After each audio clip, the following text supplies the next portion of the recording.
Remember the end of World War I? Remember the rejoicing? Yes, most of us are familiar with the human side of the war's ending, when the Army came marching home. But the armistice had an economic aspect too. Its effects were powerful enough to touch the life of every American. You don't see it in the faces of the throngs who cheer the returning soldiers. Rather, it is seen here and here. It's the story of halted war production, an end to war spending and war buying. And it happened almost overnight, this stopping of war production.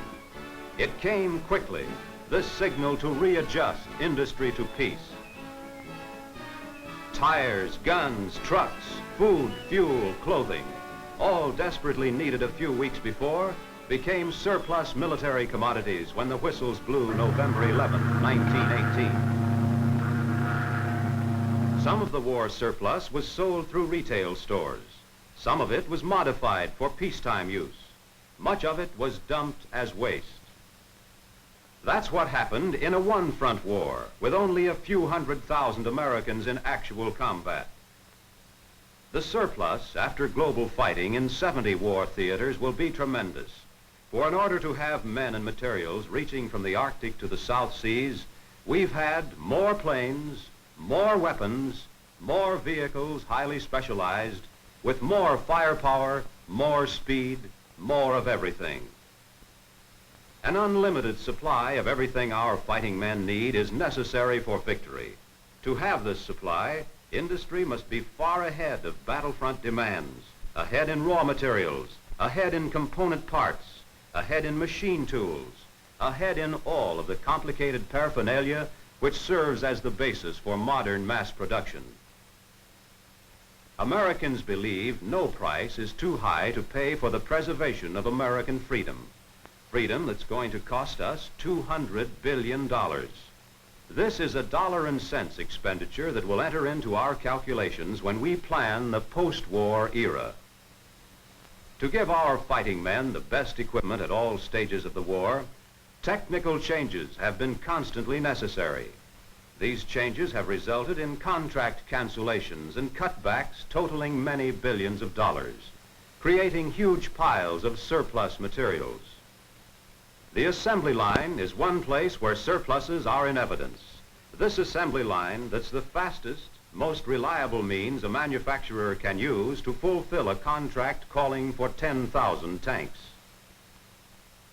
A change in design, a contract cancellation, creates surplus war materials at thousands of sources.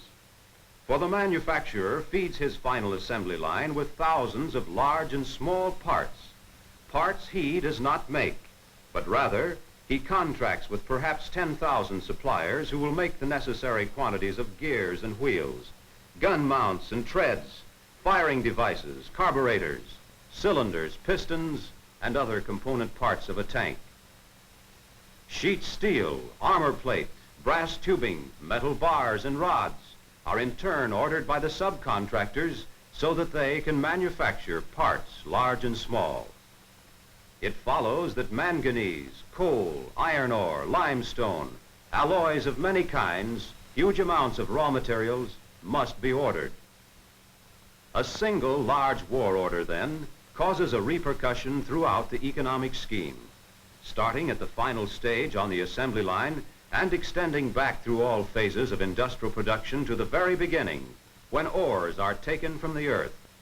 Each supplier must be a little bit ahead of the next one at all times, so that the entire process moves gradually forward on schedule, advancing simultaneously in each stage.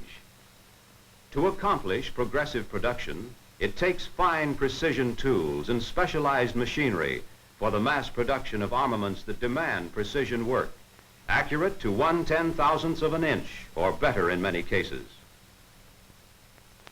For quantity production, it takes thousands of jigs and fixtures to guide cutting and drilling tools to assure this accuracy. When hundreds of thousands of identical parts must be mass-produced with equipment that is of no use on any other contract. Already there are huge surpluses in the hands of both the government and contractors. through the cancellation of contracts for war products outmoded by actual battlefield experience. The building of M4 tanks and M10 tank destroyers is a typical story of a large war contract cancellation.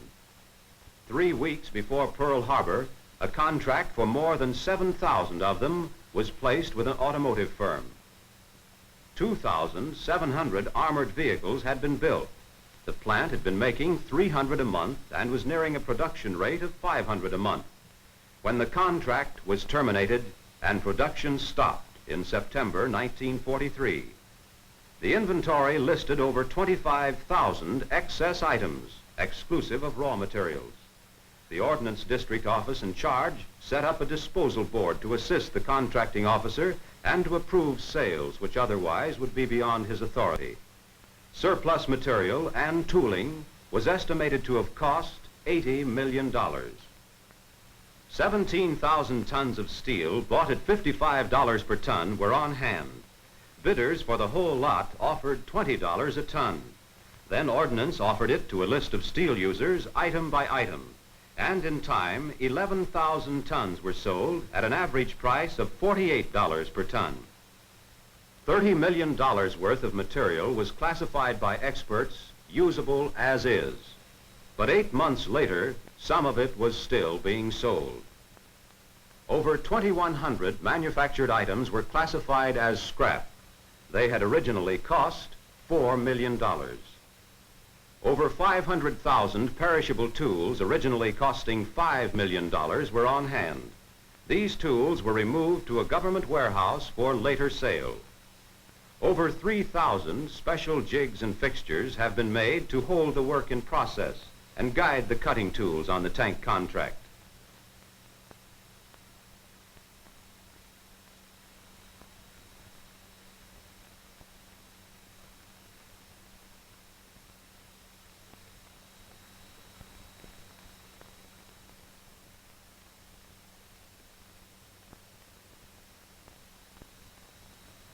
One such fixture, costing $4,250, was dismantled in order to test the economy of recovering all usable parts. $9 was found to be the salvage value of the usable parts. The rest was worth $11.70.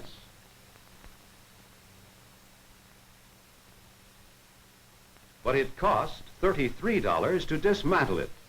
Just $12.30 more than its total scrap value before dismantling. 1,400 special metal dies that cost $2.5 million were ordered scrapped. Salvage officials could find no foreseeable use for them. Some items, like special brooches, can serve no useful purpose after a contract is ended. When scrapped, they bring a small fraction of their original cost. A brooch costing $672 is worth only $38 as scrap. Once, though, it helped save the lives of fighting Americans. A special cutter costing $867 will bring only $15 as scrap. Yet there was a day when it helped speed vital weapons to Americans at war. All of this equipment, combined with these vast reserves of parts in process, made progressive production of tanks possible. Depreciation of values in tank parts and special tools was inevitable because of the changeable nature of war demands. Mass production requires that the pipeline of parts and supplies be full at all times, pouring the thousands of separate items onto the final assembly line. Having served a useful purpose, materials and equipment must be removed speedily, lest they clog the industrial bloodstream and obstruct national industrial reconversion. The government should receive at all times fair economical value for its saleable war property. Industry no more favors needless waste at government expense than it would permit wasteful use of its own materials. War materials will glut the market as more contracts are canceled. As the Baruch report stated, in many cases, original cost to the government will have little relationship to the fair price or scrap value at the time of disposal. Indeed, even today's values may not be realized 3 months from now. But the materials must not be allowed to take up industrial production space, where men and women await the chance to go back to work. Surplus materials in the tank contract occupied 30 acres of company space until disposition could be effected through sales or transfer to storage. Some bombers, like some tanks, are outmoded in actual fighting, creating a parallel situation in the aircraft industry, loading it with surplus materials and equipment when technical changes are made and contracts terminated. Bombers also are mass-produced on assembly lines. When bomber contracts are canceled, it's the tank contract story all over again. Contractors, subcontractors, and suppliers all down the line are bottlenecked with surpluses. Surpluses that must be taken care of before important new contracts can be fulfilled, before peacetime aircraft or other products can be built. When one bomber contract was canceled, an example typical of the industry, 3 of the large subcontractors had already shipped parts valued at $218 million to the assembly line, including hundreds of wings, hundreds of fuselages, and hundreds of tail sections, totaling 6,100 in all. When the contract was terminated, the government-owned materials totaled $21,800,000, but $13 million worth was removed, releasing part of the 100,000 square feet of space it took for storage. Still on hand were raw materials and finished parts valued at $3,500,000, taking up factory space badly needed. Still on hand were fabricated and partially fabricated sections and assemblies valued at $2,800,000. They too took up storage space needed for urgent aircraft production. Still on hand were tools, dies, and fixtures, highly specialized to do this one specific job. Their value, $2,500,000. 70,000 engineering changes affected the work of the 3 automotive subcontractors during the lifetime of this contract. Changes often seemed minor on paper, but in production they meant the changing of dozens, even hundreds of operations, even calling for new tools and equipment. These tank and bomber surplus material stories repeat themselves many times throughout the nation with wholesale contract terminations.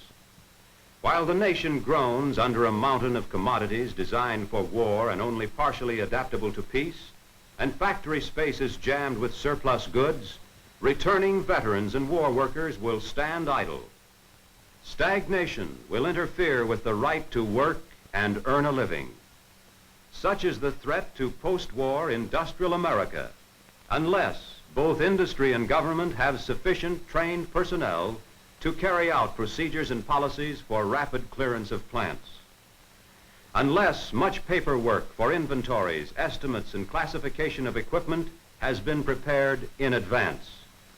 Unless machine tools and equipment have been tagged for retention, resale, standby purposes, storage, or scrapping.